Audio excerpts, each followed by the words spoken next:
Anyone ever work their worry beads at 3 in the morning? You know the worry beads, you wake up, you can't let it go, your mind starts to race, moving from worry to worry. Is it just me? Yeah. And it seems to be something about 3 in the morning for me that my mind sometimes starts to race from worry to worry. It could be a member of my extended family who's received a job and moving to a different part of the country and worrying what that move will be like for her and what the future will hold. Or maybe we awaken and we're thinking of a friend who's pregnant and or the person is wrestling with what kind of a parent they'll be. Or maybe we have a loved one who's wrestling with addiction, or maybe we're in recovery ourselves and we worry about what tomorrow will bring. Perhaps we've received a difficult diagnosis and we're awaiting the results of that test for ourselves or someone that we hold close to our hearts. We work those worry beads, don't we? Wondering what the future will hold. On Monday evening, Dr. Laura Perrahone was here, the medical director for Amos Health and Hope, a public health ministry in Nicaragua, the second poorest country in the Western Hemisphere. 25 of us from the church gathered with Dr. Laura for a wonderful meal and to hear stories of what is unfolding in Nicaragua. Our church is a partner with the village of Apantillo, and our church provides $9,000 a year for the next 4 years, which provides all the essential health care for 1,300 people. Imagine for $9,000, the health care of 1,300 people is provided.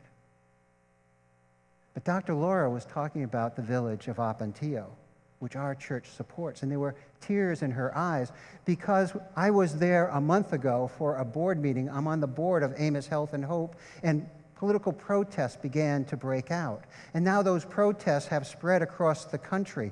70 people have been killed in the protests, and there are barricades on all the major highways throughout the country. So that Amos, who works in 22 rural communities providing essential medication, can't get out to bring the pharmaceuticals, can't go out to bring nurses and doctors. And so a mom and a little baby have died from preventable disease because they couldn't get their medication on time. A lot of the NGOs and non-governmental organizations have closed down, but Amos is wondering about what the future holds for this ministry.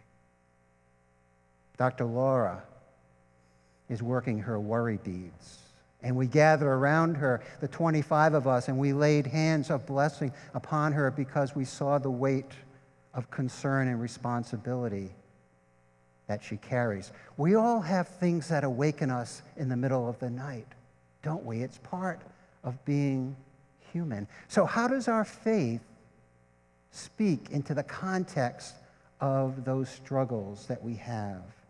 In John's Gospel, chapter 16, verse 12 through 13, we hear these words. Jesus says to the disciples, "I have much more to say to you, more than you can now bear, more than you can now hear, more than you can now understand.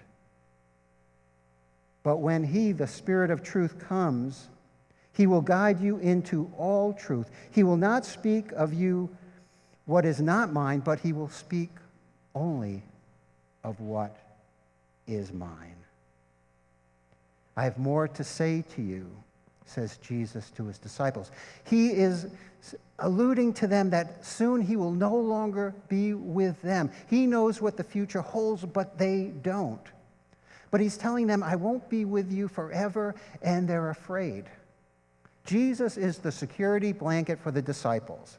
He is their go-to guy, and now He is saying, I'm not going to be with you forever. Actually, soon I will need to leave you, and we can imagine the anxiety of the disciples beginning to rise. You mean we're going to be on our own? You mean we're going to have to serve without you? You mean it's just going to be us? And Jesus says, you can't hear everything I have to say to you now. You can't fully understand it. And then he says this in verse 14, speaking of the Spirit will glorify me because it is from me that the Spirit will receive what he will be made known to you. All that belongs to the Father is mine. That is why I said the Spirit will receive from me what I have made known to you. Jesus is saying to the disciples, everything that I am teaching you comes from God, the creator of heaven and earth. And all that I have from God, I will leave for you through the power of the Spirit. And over time, the Spirit will breathe new life and new hope into you.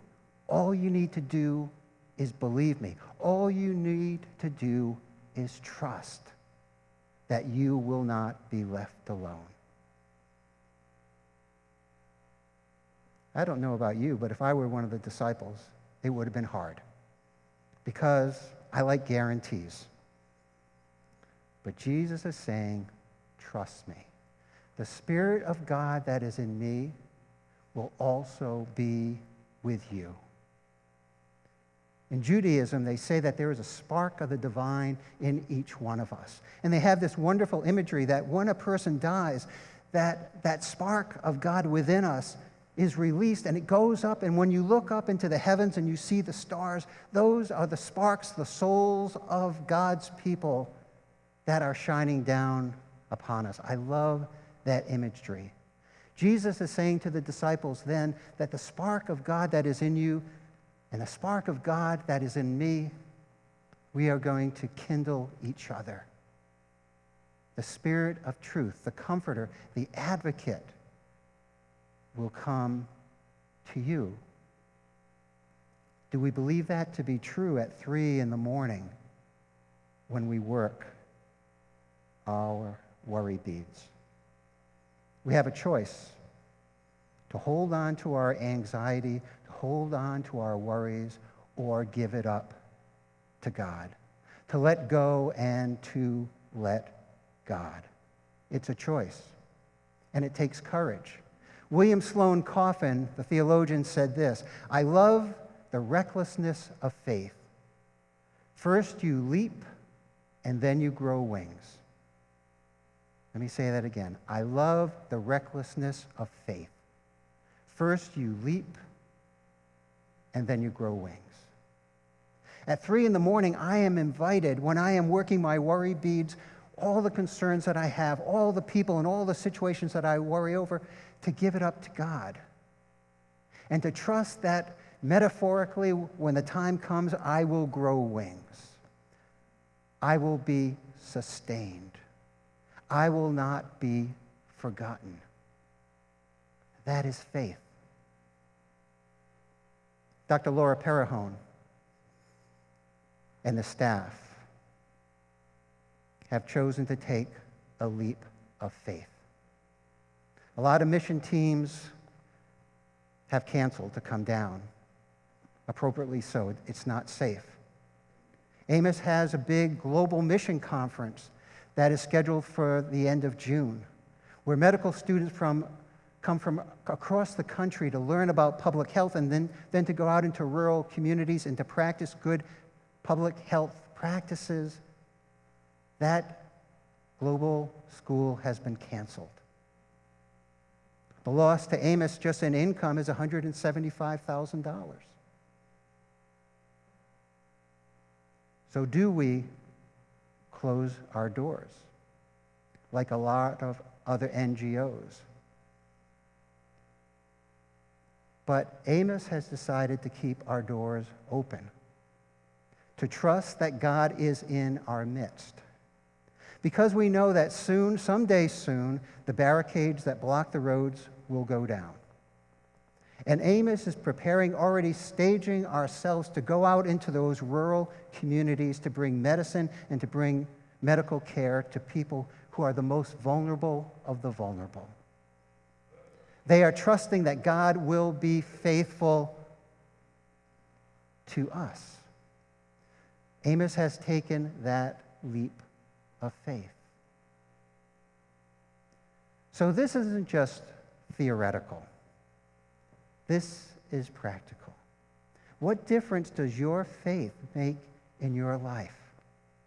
Think of what you are worried over for yourself or people you hold dear. What are the worries we have for our nation and for our world and for the environment? The list is so long. But we are invited through the power of the Spirit to believe that God is with us. It says this in the book of James, verse 8. You too be patient and stand firm, because the Lord's coming is near. You too be patient and stand firm, because the Lord's coming is near. The Spirit of God that's at work in me, says Jesus, to his disciples then and to the disciples now. The Spirit of God that is in me will also be with you. And the Spirit is always about that which is life-giving, that which is about blessing. Do we believe this to be true?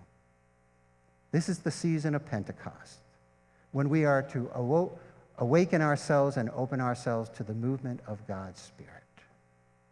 Whatever is keeping you awake at 3 a.m, we are invited to take a leap of faith and to intentionally give it up to God. This is the good news. Thanks be to God. And may God's people say,